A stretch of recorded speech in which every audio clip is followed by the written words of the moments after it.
Politics aside, this new kid-focused tax account could put $1,000 into your newborn's name and let you contribute up to $5,000 per year tax deferred. Now, they are being called Trump accounts and part of that one big beautiful bill that was signed into law in 2025, and they're set to roll out January 1st, 2026. If you're a parent looking to build real wealth for your kids with long-term tax advantages, this is one of the most important tools to consider right now and to know about. So let's break down exactly how it works, who it's for, and how to start planning ahead.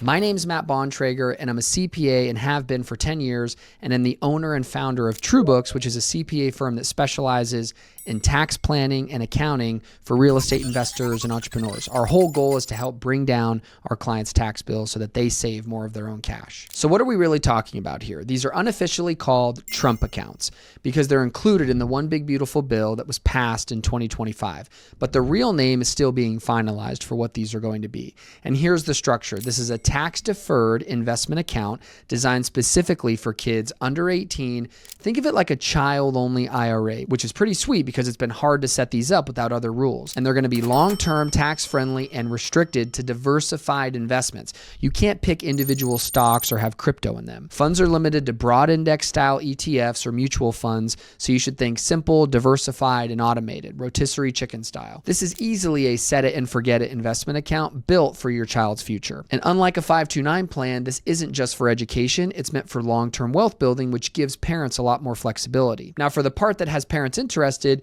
if your child is born between 2025 and 2028, they'll receive a $1,000 government seed contribution automatically, thanks to Uncle Sam. That's free money, and it doesn't count against your yearly limit. And on top of that, families can contribute up to $5,000 per year into the account. That amount can come entirely from you, or it can be split between you and your employer. That's right. Some of your employers can contribute up to $2,500 per year as part of a qualified benefit program. So if that's available for you, it could cut your contribution in half while keeping the account maxed out at that $5,000. This is why it's smart to talk to HR early, especially in 2026 when these accounts go live, just to see if your companies offer any sort of benefits here. So let's run a real world example. Let's say that you open up an account when your child turns 5. If you invest $5,000 a year until they're 18, that's 13 years that you've been contributing, totaling about $65,000 contributed. If we assumed a modest return of 5% annually, by age 18, that's $93,000 they would have in that account.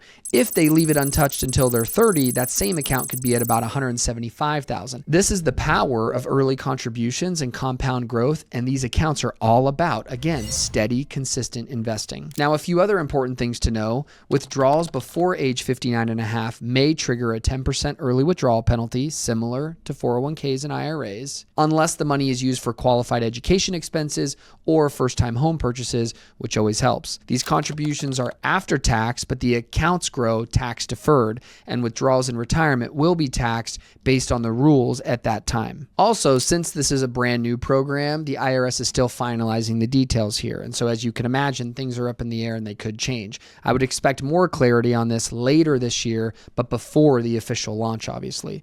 So who should consider starting an account like this? This account makes sense for parents already funding a 529 that want a second vehicle to start saving for your child's future, or parents whose employers offer matching or bonus contributions that could cut your out-of-pocket savings by half, obviously, because they can contribute for you, or parents that want a structured way to invest on their child's behalf. Remember, these accounts are in the kids' names, and again, with long-term tax-deferred growth potential. And so here's how you can get ready before it launches. First, confirm your child's eligibility year. If they're born between 2025 and 2028, remember, they can get that $1,000 seed contribution. Next, I would automate contributions to reach that $5,000 per year cap.